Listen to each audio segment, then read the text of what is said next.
Welcome back, everybody, to Strictly Casual. Today we're talking about episode 5 of Kenobi, which just came out. Ryder, you're in the middle of moving right now, so we're going crazy. We're going crazy. New changes. What an episode! Oh what my an goodness. episode! Tell me. We finally got it. We finally got it. I think a lot of people have been wanting, they're saying this show's about Obi-Wan and Anakin, and we finally get, right off the bat, we see the flashback of young Padawan Anakin. Dude. He has the Padawan braid, and I guess the first little detail, you see him staring off. He's looking at Padme's, her mansion, or, in her tower. Is he really? He's really looking at her. And I was like, that's such a good detail. He's looking out to her in the location that they're at, right? And of course, we start off with the mullet Obi-Wan. Dude, I got emotional. Yeah. I know these guys are like de-aged a little bit, but it just felt right. It just felt right. Like, you know what I mean? Like, this is great. They're practicing. And I know, like, this is into the greater picture of the entire show, how the flashbacks kind of chopped up in between, like, different story beats that are kind of happening within the episode to kind of land kind of parallel with the story. And so at the end, of course, it's like, Obi-Wan's like, you'll be a Padawan until you can get over this incessant need to win. Yeah, like, absolutely. Time. Stuff like that. And it mirrors kind of the mentality of like Obi-Wan knows what Anakin's doing. Anakin knows what Obi-Wan is doing, because of literally this fight is kind of mirroring their entire relationship and how they've been at it. They kind of have this conflict, but at the end, there's a smile because you know that there's still love. But yeah, it was great to have this as a background. The flashback was perfect, and I think it was emotional seeing Hayden kind of de-aged. Totally. Yeah, that's it. I'm so glad to see it. And we even got a little shots of Hayden in the robes as he's killing the youngling. Yeah. We'll get to that sec. So absolutely. Basically, this episode, I mean, you've watched it if you're here, but we're at the base. What do you call this base that we're at? The here? Phila, or whatever the planet is called. Wampa, Wilmpa, something. Right. It's one of those random names. Yeah. They're trying trying to escape. There's a lot of survivors here, a lot of Jedi survivors, not Jedi survivors in the place, but just survivors from around the galaxy. Force users, because we see the lightsabers are there, and we see Jedi robes. That's the question. Yeah. Whose lightsabers are these? All that kind of stuff. Very interesting detail. Very interesting detail. I love that. Absolutely. That's around 6 minutes and 55 seconds. Yeah. But okay, Crazy so stuff. continuing on, we have a death of a character. The girl that smuggles Obi-Wan and Leia off. Yeah. As they're infiltrating Tala, sacrifices herself, and she gets hit. Pretty emotional. It was emotional. It was a good moment to me. Great moment. Leia, standout in this episode. Leia's so good. I know she only has a little bit of lines and not like a big role in this episode, but she kind of does. Like, she opens the gates. I thought her quips were perfect. It shows that she's just a strong character. I absolutely love when Leia is like, I'll do it, and then they're like, no, you can't do it. It's dangerous, that kind of thing. And then Leia's like, Obi-Wan's like, let her do it. Yeah, I trust her. Do you trust me? Because I trust her. Yeah, let her do do what she says. That kind of thing. It hammers into the help me, Obi-Wan Kenobi. You're my only hope. Like, help me. You trusted me. Yeah. So the big kind of reveal in this episode, we finally we kind of called it. Some of the internet was talking about it. Reva is a youngling from Order 66, and we see some of the flashbacks, like you talked about. Obi-Wan made the connection, and he was like, "You were there. Like, you saw Anakin as your master, kind of betraying everybody."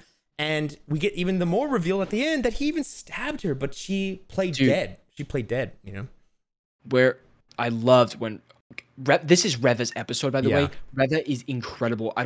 Everybody that says she's bad, literally go away, because she's so good. She's so depth. good in the show. And when she says to Obi-Wan, "Where were you?" Like, when you're Padawan, like, where were you? Yeah, that part hit so hard. I was trying to actually think of episode 3, like, okay, he was fighting Grievous, but he was kind of like shot. He was kind of like caught off guard. So he wasn't really there for them, while Anakin's meanwhile across the galaxy being tempted by Palpatine. So it's like, I'm sorry I wasn't there. We separated, When they're talking through the door, that's the best scene in this. There's so many good scenes in this episode. Okay, there's so much. I mean, we want to talk about basically Obi luring Vader so that Reva can kill him.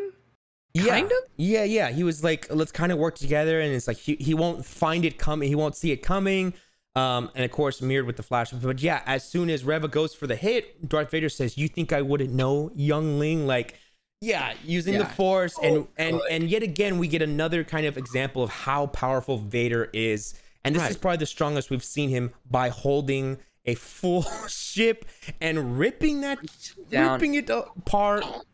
I mean, this is like what Force Unleashed. We've seen it in video games. Like this guy he's the most powerful being ever. There's this shot where Reva's like going to attack Vader, and Vader puts his hand up to stop the blade, and then to the side so effortlessly to push Reva away, and it's just like a boom, boom. And I was like, that's awesome. Yeah. And I imagine it's so strong too. As the spinning blades, he stops the rotation of them. Like that's kind of crazy. So much. But also you see kind of the intimidation for him to break the lightsabers and give it to her. Like, let's fight. Like fight me. Yeah, fight I'm me. ready. Like, I'm prepared. I'm better than you. Like, let's get it over with. Let's do it. In which he stabs her. Yeah. And the Grand Inquisitor comes back. Yeah, like I think we heard some about there was an interview with the actor, and he said, well, I got stabbed in one of my stomachs, so maybe that species could survive that. Yeah, which is kind of like that is confusing to me, because I almost thought that this was not going to be the same Grand Inquisitor that we see in Rebels and stuff. It's just a different one of the same species, because Reva becomes Grand Inquisitor at the beginning of this episode, right? Yeah. She becomes after she kills him. She spent a total of 20 minutes as the Grand Inquisitor, but she is for a certain point in time. Dude, I don't know. Everything about this episode was just so good. Let's talk about the score for a second. Oh, my God. When the clones and Reva are coming into... Or not the clones, but the stormtroopers are coming into this area. Infiltrating. Oh, my God. The score is so good. I highly recommend. I can't wait till this soundtrack comes out.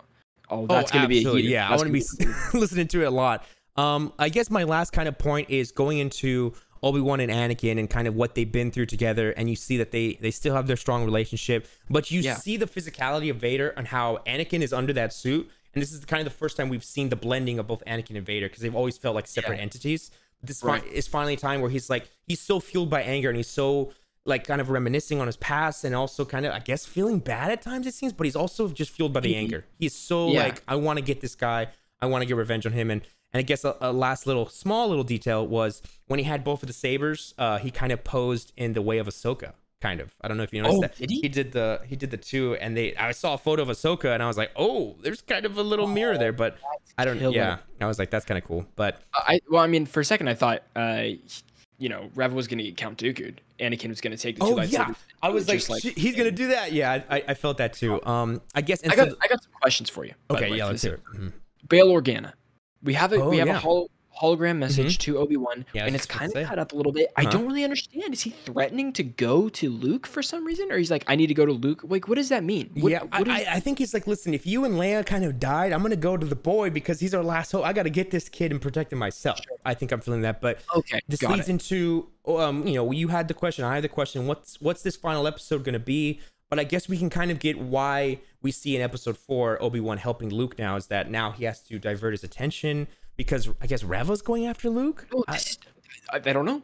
Why would Reva go after Luke? It definitely seems like he has some sort of disturbance. I mean, Reva kind of gets up, she crawls to her lightsaber, she kind of grabs it. She's in bad shape, like she's been stabbed literally. And then we have this awesome shot of Obi-Wan where it's kind of close to his eyes and it moves a little bit, and he feels it. Oh my God, he feels the disturbance, right? And I guess Reva's kind of coming to the realization that this is Darth Vader's children, because it's like, do you think that's what it's gonna be? Maybe it's like, oh my gosh, this is like, I'm gonna go after your son, and maybe that's how Vader finds out his kids. This could be huge, like ramifications, and add to the film. Does Vader know his kids? I don't think Vader knows he has children. You know what I mean? Like, that's the thing. He was killed on Mustafar, and he doesn't realize Padme has kids. You know what I mean? This could be so good. The shot of like the nighttime Tatooine going into where Luke is, and the final shot is over Luke's bed. Like, oh my God! Like, look at that. I thought it was like a lightsaber was going to ignite or something. Like, it seems like Reva would go after them, but why? How does Reva know they have?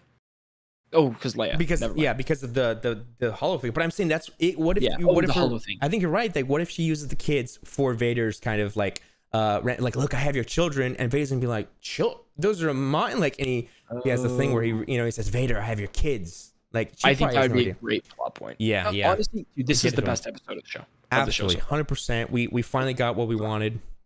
I'm just so happy. I'm just so happy that they're nailing it to me. I mean, obviously there's some things like you're gonna have minor gripes or whatever, but it doesn't matter. To me, this is great Star Wars. This is top tier Star Wars. Absolutely. This is amazing.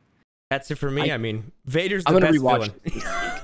I'm gonna rewatch this episode. Good call. It's so good. I'm sure we missed a bunch of details. I know we had to do this one kind of quick, but I mean, God, let us know in the comments what you guys think about this too. What is this final episode gonna be about? I don't know, but we'll have to see next Wednesday. Yep. Stay tuned. Guys. We'll be talking about it. Thank you guys so much for watching. Appreciate you. And we'll see you on the next one.